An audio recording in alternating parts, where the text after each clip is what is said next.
Bonjour à tous.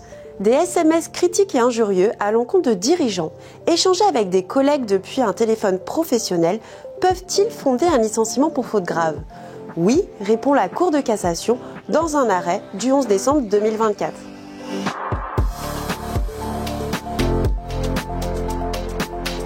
Un salarié, conseiller du président, est licencié pour faute. Motif ?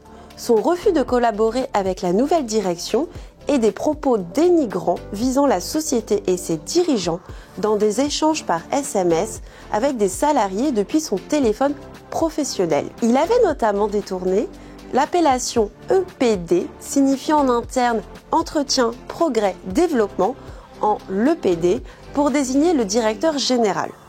Il avait également envoyé des courriels sarcastiques et contestataires à son N+1. Pour sa défense, le salarié invoque deux arguments.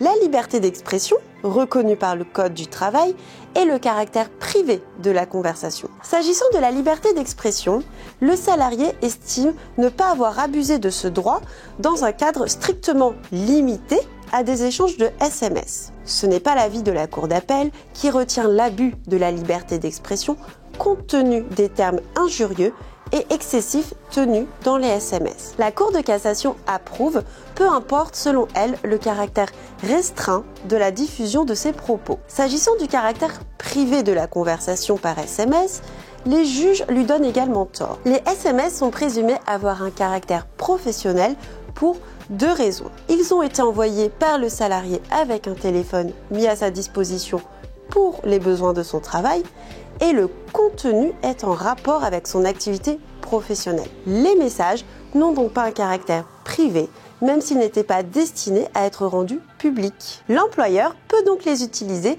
dans une procédure disciplinaire. La Cour de cassation avait déjà jugé que des SMS présumés professionnels peuvent être consultés par l'employeur en dehors de la présence du salarié, sauf s'ils sont identifiés comme personnels. Cette nouvelle décision confirme que des communications liées au travail, envoyées via un outil professionnel, peuvent donc être utilisées dans une procédure disciplinaire. Bien évidemment, nous sommes à vos côtés pour vous accompagner dans la gestion de vos dossiers RH. À bientôt!